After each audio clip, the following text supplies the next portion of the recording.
Hello everyone and welcome to How Racism Impacts Those We Serve and How We Serve.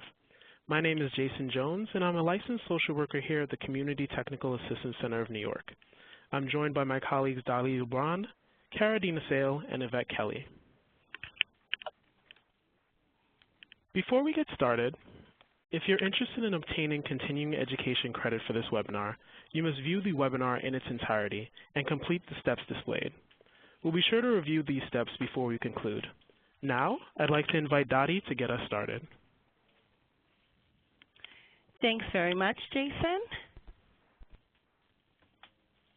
I'm Dottie LeBron, and I'm a policy researcher here at the McSilver Institute. And I'm so pleased to be here with all of you this afternoon. One of my areas of research here at the McSilver Institute has been the relationship between race and trauma, and so I'm very happy to kind of get us started in getting this conversation going. So we're going to get started by providing some background information about our topic on race, including a discussion of some of the race definitions and some of the underlying concepts that underpin the use of race as a tool for oppression. And I'll also talk a little bit about the history of racism and it as a sustaining ideology that continues to impact each of us and those we serve. And then I'm going to pass it on to Jason and Cara, who'll talk about more specifically about how racism can permeate the behavioral health profession. And then Yvette Kelly, she's going to follow up on some of these ideas and talk about what we can do to apply a racial equity lens within the behavioral health context more specifically. So with that, let's get started.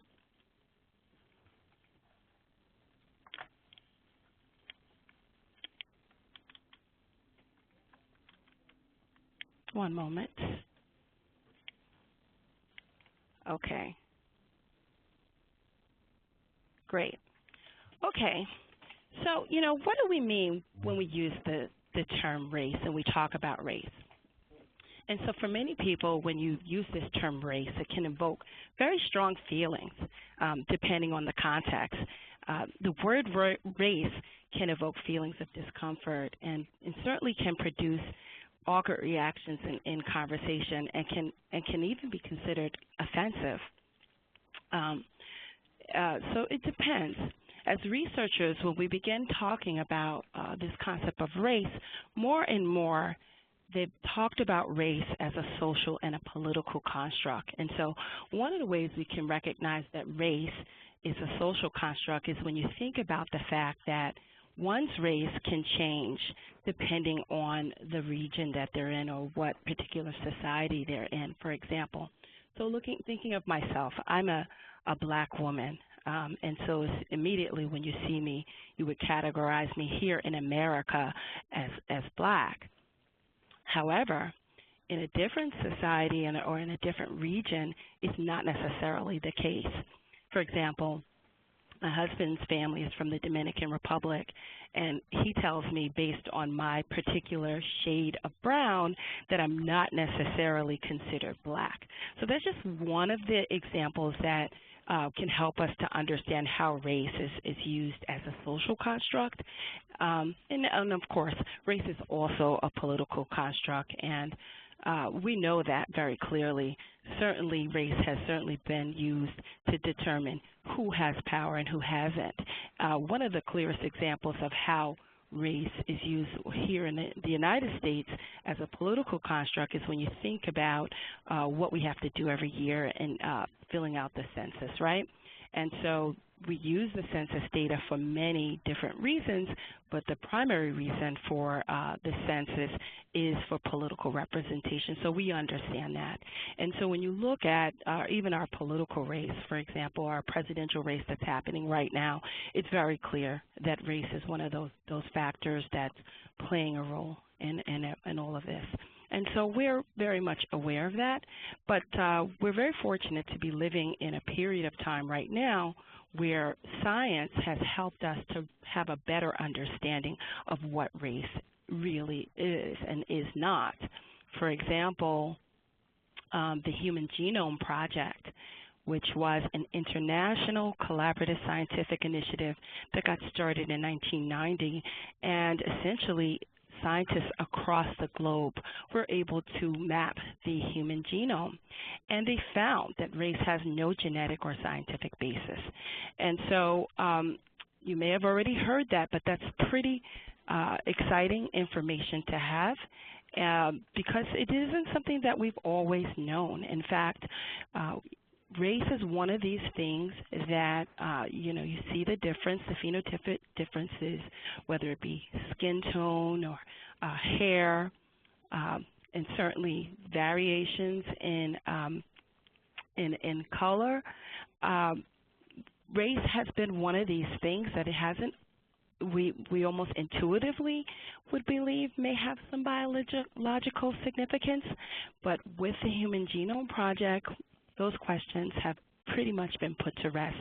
They found that human beings are 99.9% identical genetically, which is very, very significant. I mean, it doesn't get any more clear than that.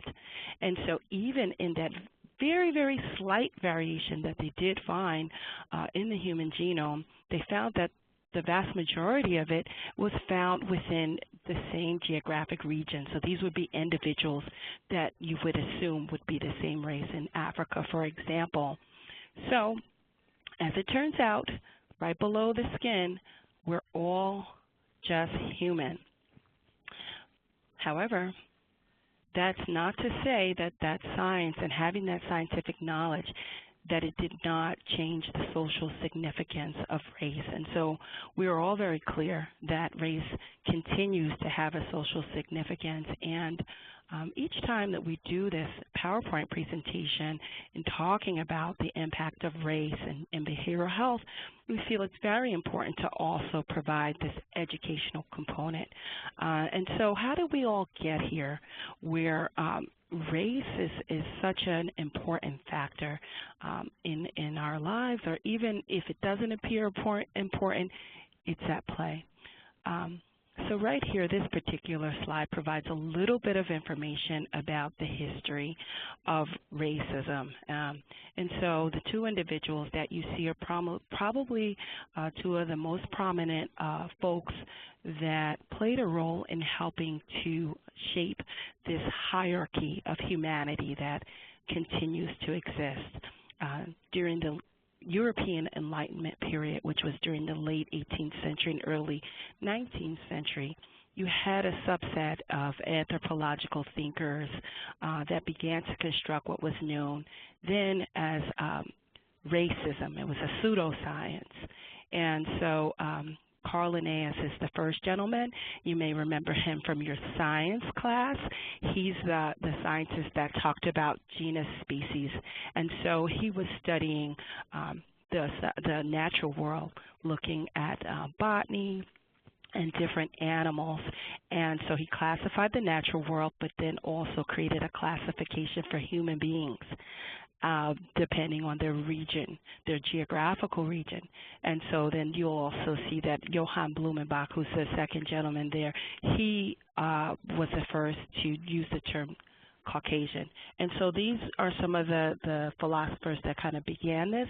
And following their work, you had a whole other subset of thinkers that began to create some of the stereotypes in ranking human beings. And what they specifically did that's really important to note is that they attributed specific physical characteristics as inferior and other characteristics as superior.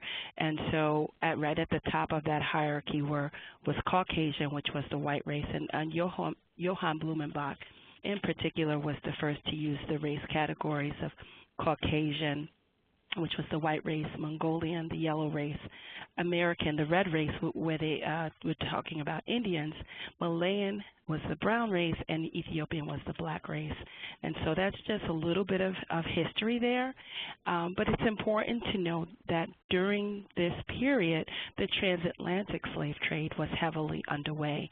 And so it appeared that there was a reason for these thinkers to begin thinking about this because the slave trade was underway, and many Africans were being transported out of Africa across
Hi, everyone. We're so sorry. All of our calls got dropped somehow. We'll be picking up in 1 second.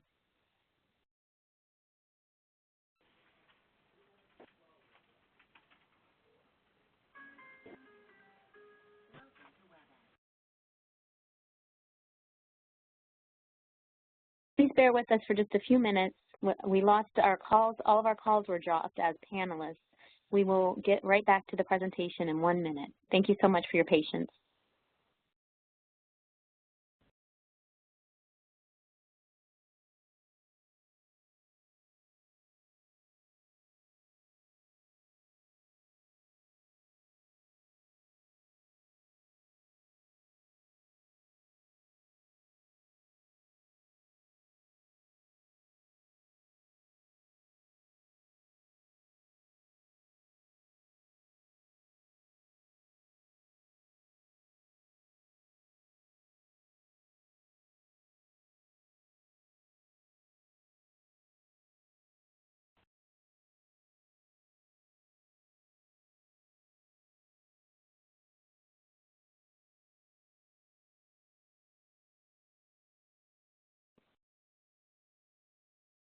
Hi, everyone. Thank you so much for your patience.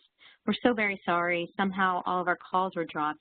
We're waiting for Dottie to log back on, and she'll be right with us in 1 second. Thank you for your patience. Okay, thank you for your patience. So I apologize. We had some technical difficulty there. And so I was just wanting to give that history. It's a very important history to note. As I myself, as a researcher, has been looking at these issues, have found that history to be quite interesting in understanding how we ended up at this place where we have such inequality. And I think that with that history, it presents an opportunity for us to begin to think about how we might dismantle that. And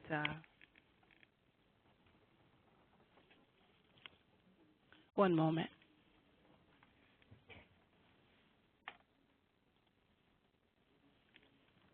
Okay, we apologize for the technical difficulties.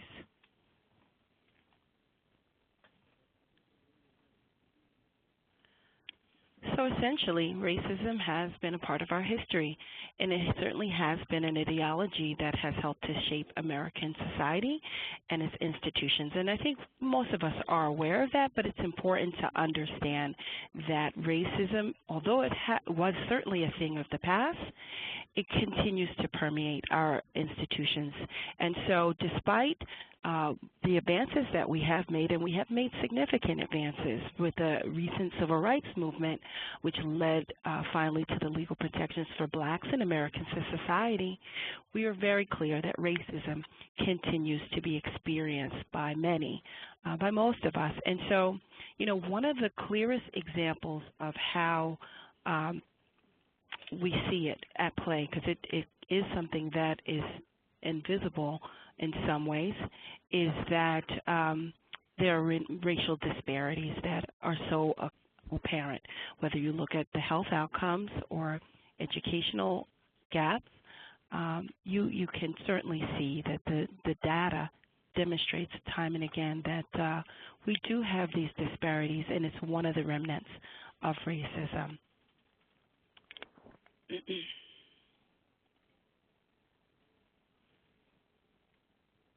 And so what do we mean by racism? And so I'm going to actually move along with this. I'm going to go very quickly through some of the definitions since we've had our technical difficulties kind of shorted us on time somewhat, but I just wanted to say a little bit about some of our understanding of racism, and our intention is hopefully to raise the audience awareness about racism. But essentially, it's important to note that the way that racism has been discussed broadly in the media as being an act of individual race prejudice targeted at an individual or a group, that's not the only way that racism plays out, and that it's actually something that is found within institutions and can play out unconsciously even when there's no intention. So this particular slide provides you with some examples of direct racism or some of the most common examples of racism that we may all be familiar with. But we're more focused within this webinar is to talk about how it plays out institutionally. And so this is another slide, and I encourage you to take a look at this particular definition of racism because it does allude to the history and it talks about how it plays out as an oppressive device.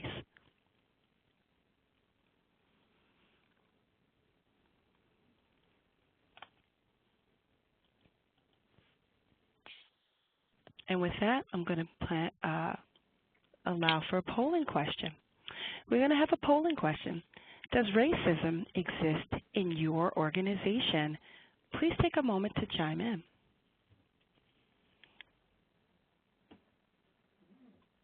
You can mark on the right-hand side. You can click A, yes, B, no, or C, I don't know. Does racism exist in your organization? Just take a minute and choose one of those options. Thank you.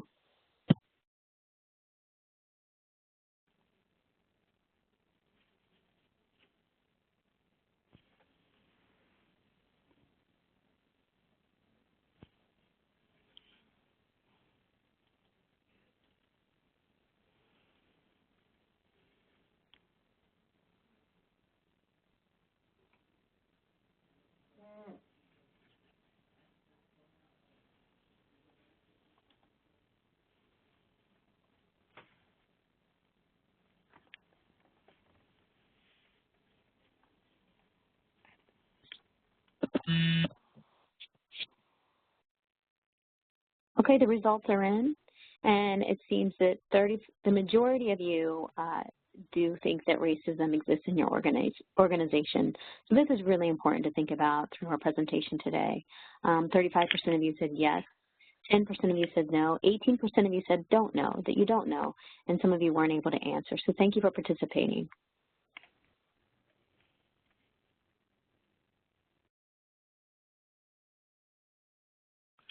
Thank you, Karen. Thank you, Dottie. So why is thinking about racism important? Well, we need to start thinking about racism both individually and systemically because it has severe physiological and psychological implications. Simply put, racism causes stress, raising cortisol levels in individuals who perceive they have experienced both overt and aversive forms of racism, all of which is particularly important for people of color who are affected by racism on a daily basis. In addition, racism is a chronic life stressor. Experiencing racism is linked to increased rates of depression, binge eating, weight gain, hypertension, heart disease, and many other physiological ailments. Furthermore, people of color are disproportionately affected by behavioral health challenges. We as behavioral health providers need to be attuned to the effects of racism in addition to the racial disparities that exist.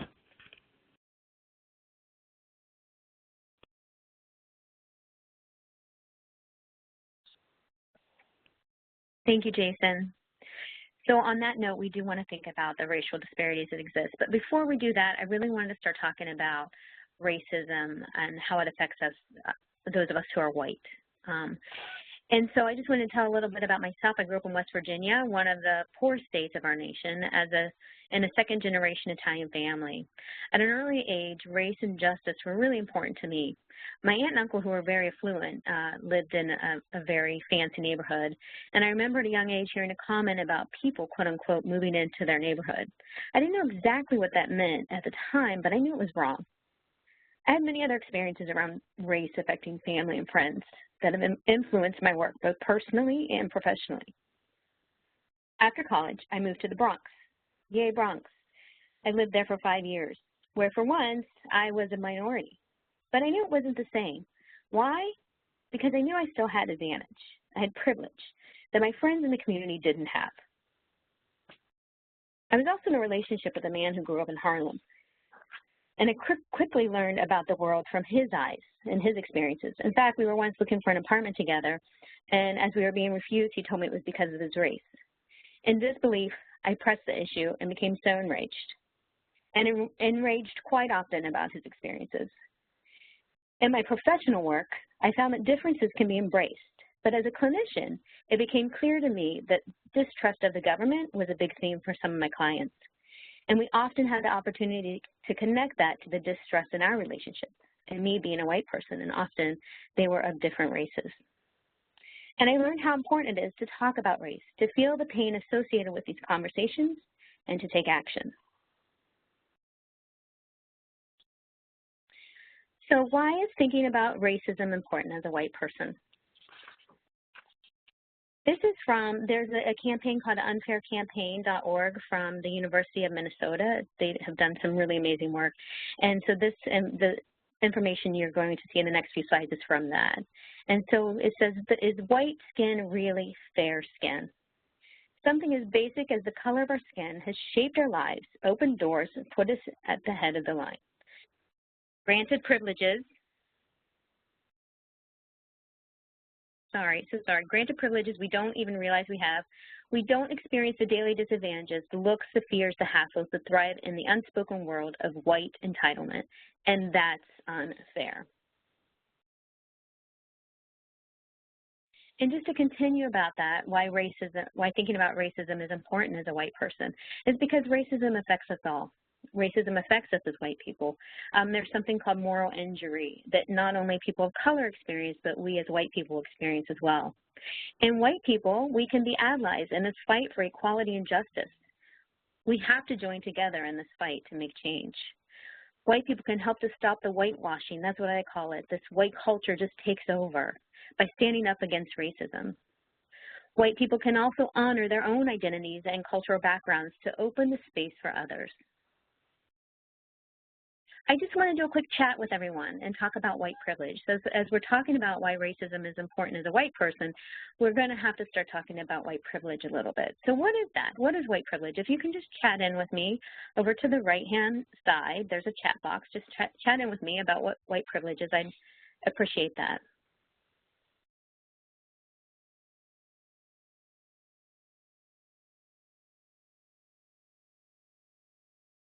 What is white privilege?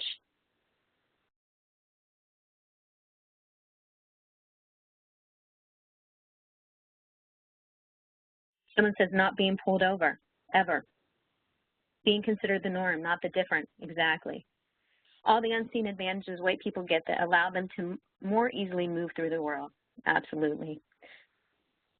Someone else said the ability to walk in the room with no judgment of where you have come from or who you are or what you look like. Thank you. Excellent, acceptance. We're going to move on. And we're going to show this quick little video. It's only 30 seconds. And again, if you can't hear the video, that's because you're not logged in properly. You need to be listening to it through your computer. What do you mean we're lucky to be white? It's not luck. It's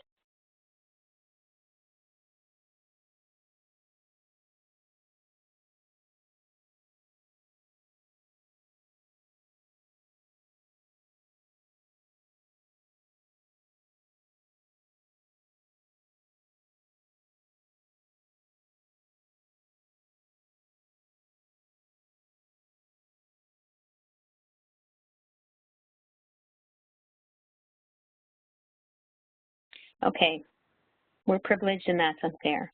So again, this is all from the Unfair Campaign from the University of Minnesota. And I wanted to just show you, this is something about white privilege that was created by a white person. It's used in anti-racist trainings. And so this is a list of what white privilege is. And just to highlight a few. If I should need to move, I can be pretty sure of renting or purchasing a house in an area which I can afford, in which I would want to live.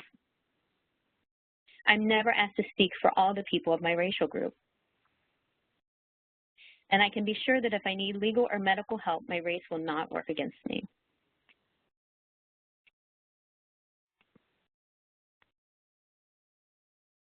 And on that note, I want to talk a little bit about disparities. Dottie had mentioned that earlier, but I wanted to talk a little bit more about the disparities in regards to care, quality of care. So this is based on measurements around quality of care in the healthcare world, and people had filled them out. And so disparities in quality of care are unfortunately very common. For example, it was found that blacks received worse care than whites for 41% of the quality measures. Hispanics received worse care than non-Hispanic whites for 39% of the measures. Disparities in access are also common, so especially among Hispanics and poor people.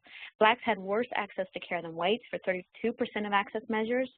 Asians had worse access to care than whites for 17% of access measures, and Hispanics had worse access to care than non-Hispanic whites for 63% of access measures. So in thinking about the extent of those disparities and how people are affected by them. And just a little bit more in regards to our various systems. In the education system, whites are 78% more likely to be accepted to the same university as equally qualified people of color. There's an emphasis on equally qualified. Once admitted, 71% of white students receive degrees compared to only 29% of people of color. When they do graduate, black college students have significantly more debt than whites. And in regards to employment, so even when you factor all of the above and the get an education, get a job argument, there's still massive problems, because even when they manage to beat the stacked deck and graduate high school without a criminal record, there's still discrimination issues and experiences that people face. For example, a black college student has the same chances of getting a job as a white high school dropout. Isn't that unbelievable? Meanwhile, a white male with a criminal record is 5% more likely to get a job than an equally qualified person of color with a clean record. And let's talk about wealth for a minute. While a college-educated white American has an average net worth of $75,000, a college-educated black American has an average net worth of less than $17,500. The black-white wealth gap is greater in the United States today than it was in South Africa in 1970 at the height of apartheid. And so I want to just talk a little bit about race within the workforce. About 85%, this from NASW did a study around looking at race within the workforce, and about 85% of licensed social workers are white non-Hispanics, but only 68% of the general population is white non-Hispanic. Approximately 7% of the social workers surveyed were black African American, and 4% were Hispanic Latino. So these demographic discrepancies between licensed social workers and the population as a whole indicate that social workers in general are increasingly working with client populations from varied minority backgrounds. Which leads us to this.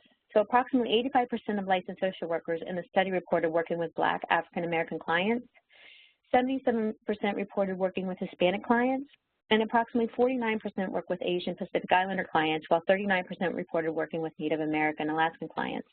So with white social workers serving large numbers of minority clients, the need to develop the skills for culturally sensitive practices become even more relevant.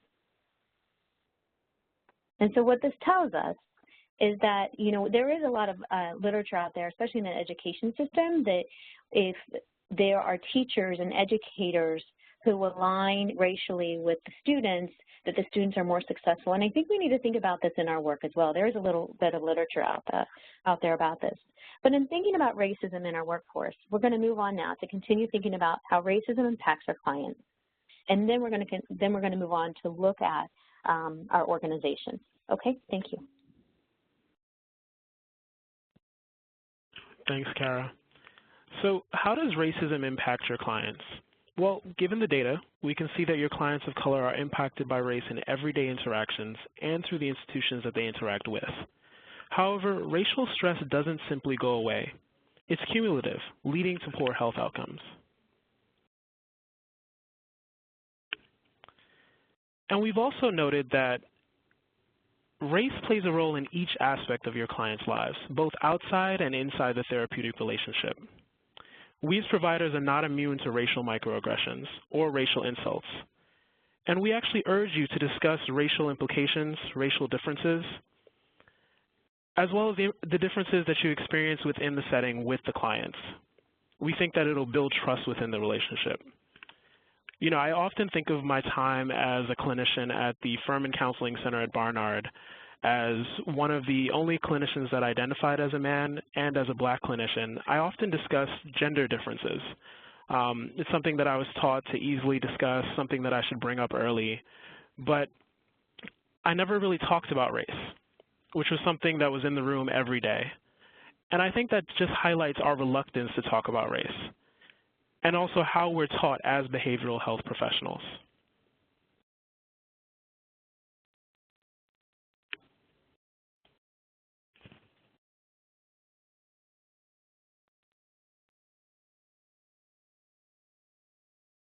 Important. Thank you.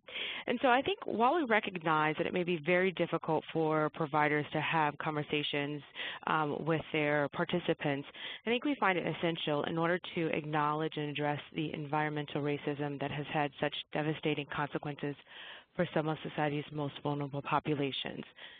We also know that the mental health service system is not immune from this issue as well. In fact, very few mental health professionals are aware of the historical link between psychiatry, which is what the mental health profession is based off, and eugenics, which was a movement influenced by a well-known scientist named Charles Darwin. And Darwin was best known for his theory of natural selection. And when coupled with the work of Francis Galton, who's an anthropologist, and Herbert Spencer, a philosopher, morphed a gripping theory about competition for survival among human races and social classes. Support for the fundamental principles of eugenics relied on demonstrating that certain unfavorable traits such as disease and lack of intelligence were inherited, and that selecting against these traits would benefit society. So those who viewed themselves as superior, which were usually members of a white upper-class society, found that they could rely on eugenics to justify their discrimination against the lower classes, which generally included blacks, the disabled, the immigrants, the poor. And despite the fact that there was little evidence to support this theory, eugenics flourished in popularity in the late 19th century when modern psychiatry emerged. And the whole point of understanding kind of that history is to understand that it had influence in thinking about the human condition, which has subsequently colored psychiatry since its inception, incorporating these Western prejudices and beliefs about culture and race into systematic barriers. And so when you think about our current system, how it functions, you have to understand some of that history and how that gets translated into policies and practices. And we'll talk a little bit about that. So some ways in which it gets translated is through our normal processes of assessment, diagnosis, treatment, and treatment planning. So the way in which we assess, diagnose, and treat individuals who are not of the dominant culture often times gets played out when we fail to recognize the role that culture has played in shaping behaviors, values, and views of society as we consider an individual's or family's presenting problem, or failing to recognize when values of minority families are often in conflict with the dominant societal values, such as when families believe in moderate forms of corporal punishment, or when families do not wish to pursue medication therapy. Yet, as providers, we must make judgments about these behaviors based on mainstream values, whether or not they're indicative of the individual's or family's values.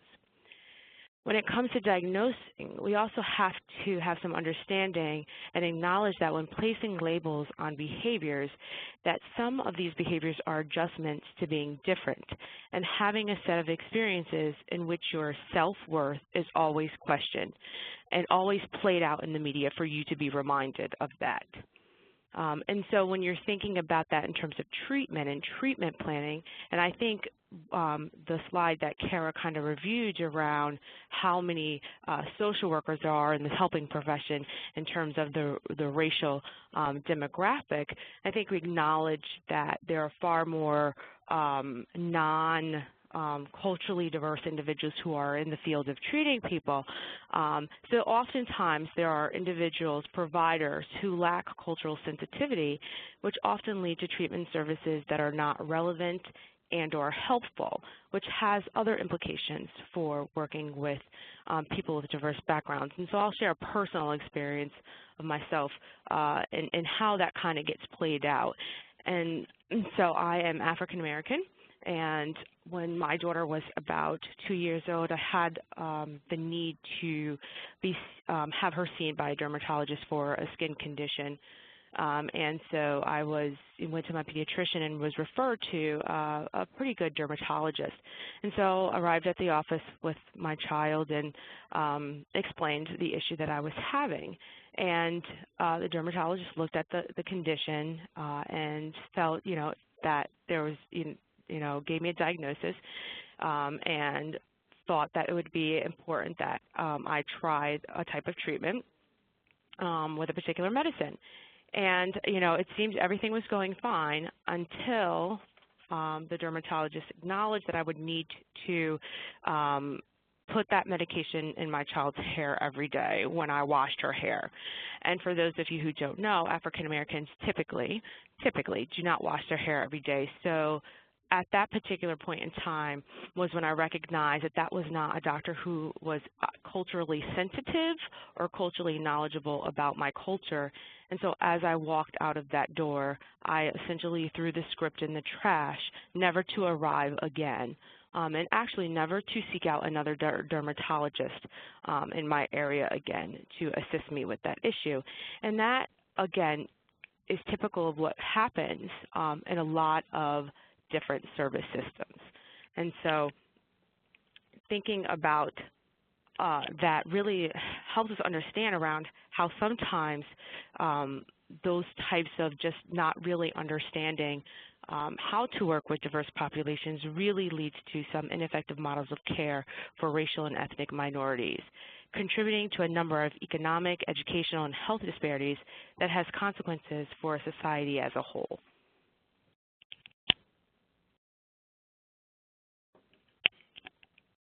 Again, not always recognized. I think a provider's inability to provide culturally relevant care contributes to a participant's disengagement from services.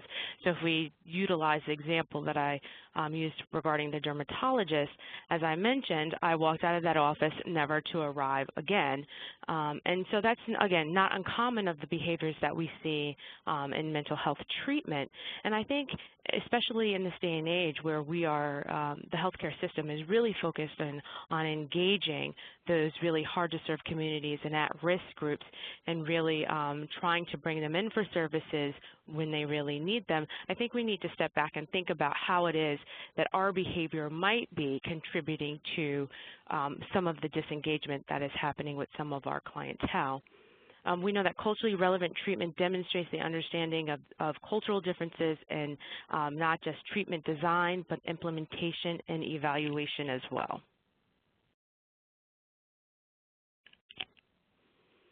So I'm going to take a minute just to kind of highlight when we don't attend to issues of racism and or discrimination by either denying, ignoring, or discounting people's experiences, how that may breed the following attitudes and behaviors by those who are marginalized.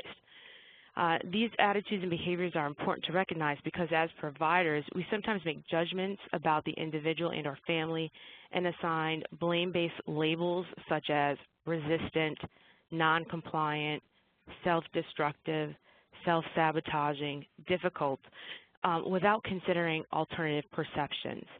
And so I want you to look at these slides and consider all of the things that we have mentioned throughout this presentation and think about how those experiences might impact your response to service providers. How might you be able to, how might you be working with providers if you were an individual who had a number of those experiences that we noted? And so you may be a little distrustful of individuals in the system. You may not want to bear all of your secrets to people that you do not know or that you consider as part of the system. You may be very concerned about the stigma associated with a label that someone who is not of your culture is going to give you, and that will have significant ramifications for you in the future. And you, again, may not think that anything that traditional mainstream services will have to offer you will be helpful. And because of that, you will fail to seek treatment, you will delay treatment unless there's some other coercive measures or that you have just have no other alternative, or you may fail to show for appointments, decide not to come into mental health treatment but instead use the ER, or you may decide not to come back, not to re-engage in treatment, or just, again, end treatment before you're completely discharged or before you've met all of your goals based on your experiences with a variety of different systems.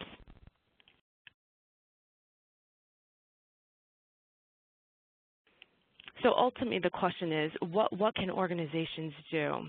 I think part of what organizations can do is really focus on creating a culture that begins to attend and bring awareness to systematic barriers to equitable services, cultural awareness and sensitivity, and really the interplay and the relationship between the both of those.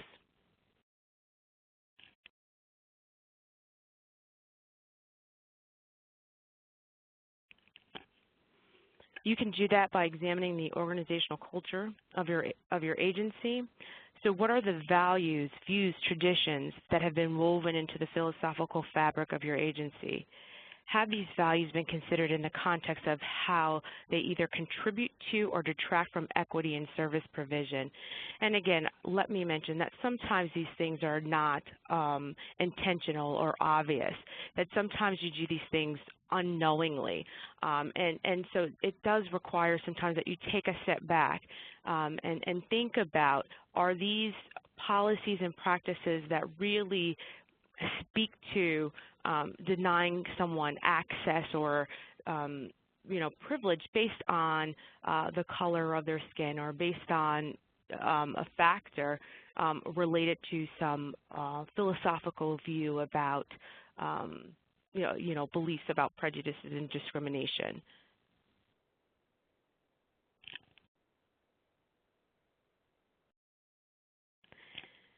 There are several steps that organizations can consider when trying to address racial equity in their organizations, and we're going to spend a few minutes just discussing some of those action steps that you can engage in. And so the first one, which I think is really important, is we like to call it name and frame. And so this is really about, I think, in order to fully understand the depth of the issue, one needs to understand the history and the complexity of racial attitudes in the United States and how held beliefs about the inferiority of minorities has been translated into policies that have restricted access, leading to unequal outcomes for minorities. There's a number of studies and information that really talks about the number of health and economic, educational disparities that are out there. So I would encourage people to read up on those things in order to understand, again, the complexity of what has gone on. And just framing refers to acknowledging the multi-generational effects of racism and the social structures that serve to maintain and reinforce restricted access to minorities, limiting their ability to achieve maximal human potential. And I think it's hard to move forward if you really do not acknowledge that, reality.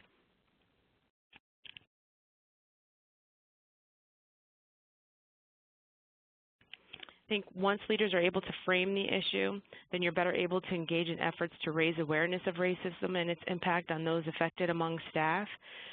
You want to utilize your own agency-level data to begin the conversation about addressing potential inequities in your organizations. So that's data that you really should be collecting and addressing in terms of, are there disparities? Are you seeing disparities in your own data relative to outcomes? And you want to be diligent in monitoring for continued behaviors of discrimination, either overt or covert. So it's something that you want to keep an eye on. And you want to identify areas that you want to address and integrate it into your messages to your stakeholders, to the media, to the public, anyone that you're interfacing with.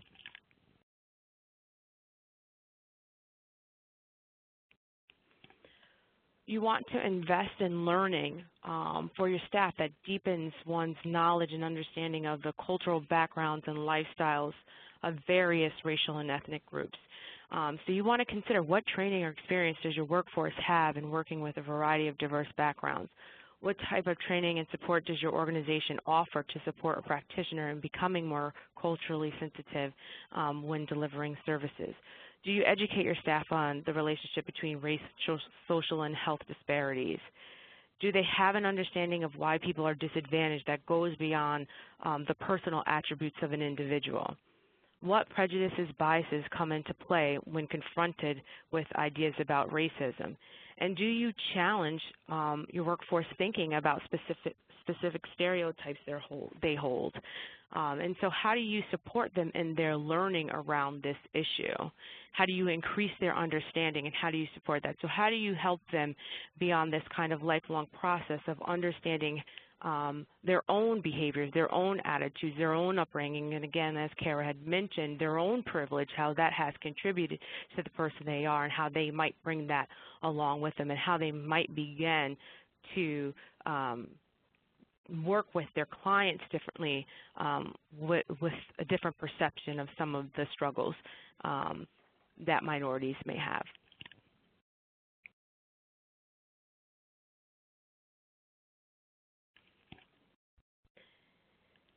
Next is attract and react, and this is one thing to remember, that whenever possible, minority populations are usually best served by persons who are part of that culture. And I think it's important that organizations make targeted efforts to develop participatory, meaningful relationships with natural helping systems and communities of colors, such as churches, community leaders, extended family members, healers, non-traditional people, anyone who has an impact in that community. I think if you really want to learn about a community, have some understanding, connect with them, develop partnerships, that it really has to be meaningful. It can't really be on the superficial level. That organizations need to engage in aggressive equity hiring practices, which target staff from diverse communities. Again, we'll refer back to Kara's stats. So I think that there really has to be a target effort on recruiting people of different backgrounds and cultures, and really trying to get a representative sample of the people that you are actually serving in your agency.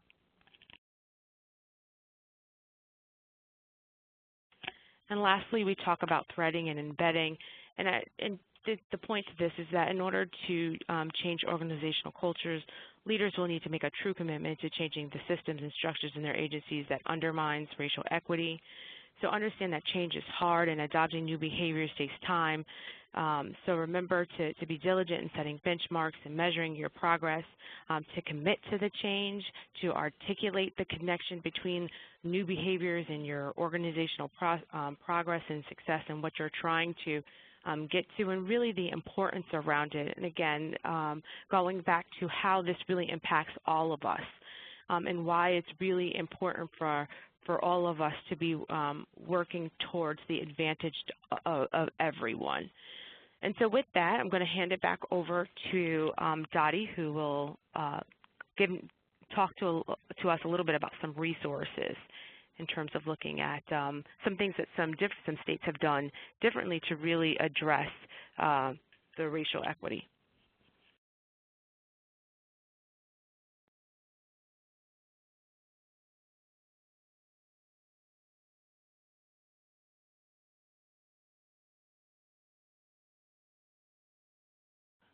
Thank you, Yvette. Thank you so very much. Actually, that information was so helpful. I think that being able to have examples of how we can thread and embed racial equity into our work and into our organizations is really important.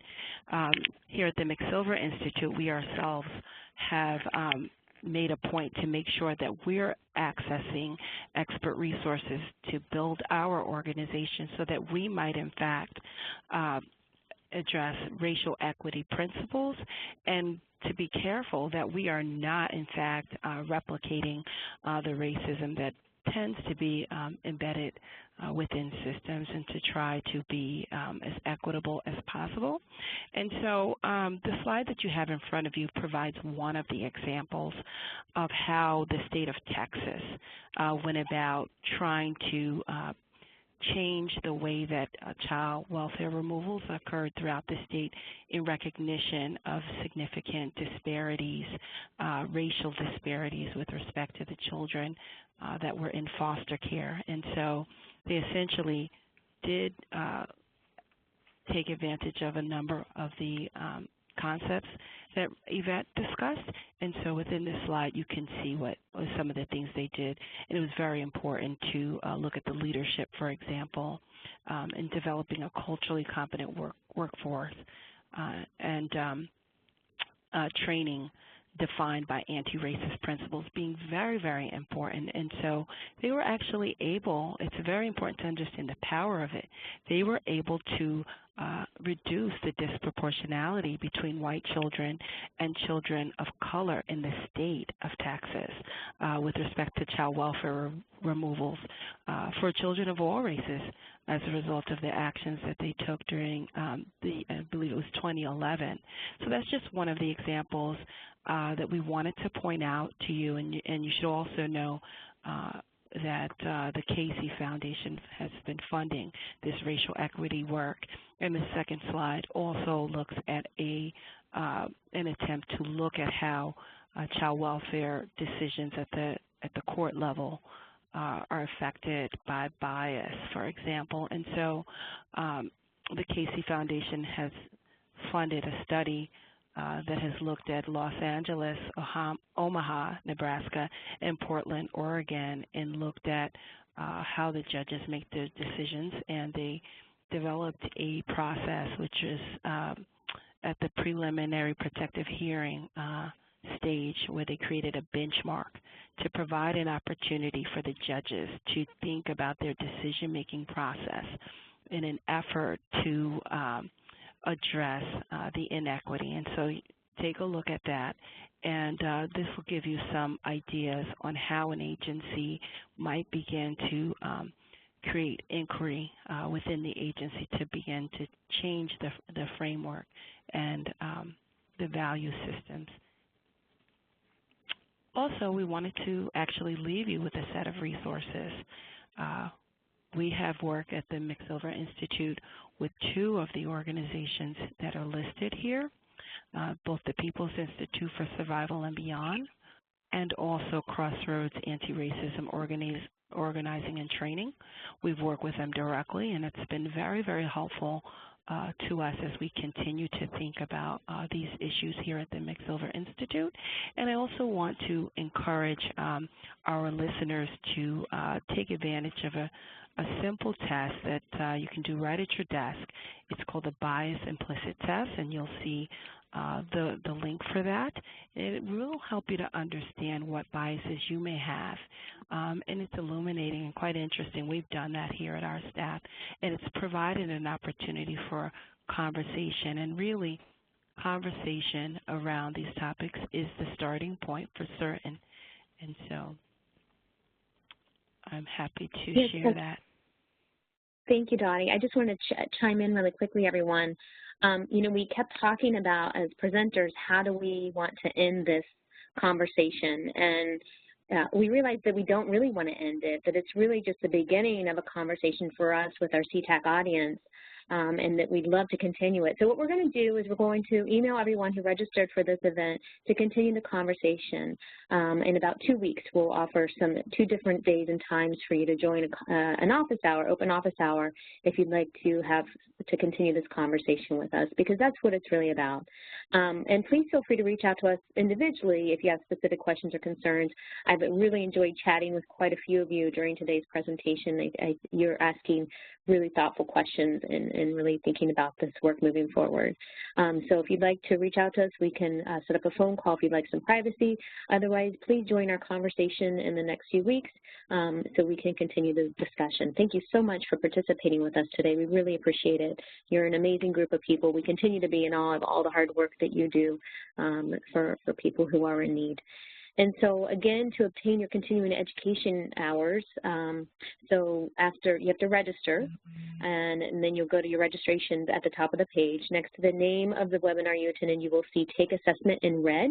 So you'll need to complete that assessment.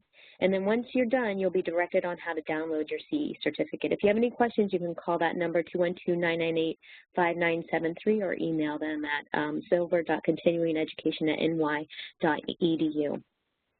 It looks like we may have 3 minutes for questions if anyone has any questions. Otherwise, we look forward to talking with you further about this really important topic on racism. This is our contact information. So let's see if anybody has any questions. I think we have time for about 2 questions. Thank you, Bert. Bert is thanking us for sharing information on such an important topic. Please continue. Thank you so much.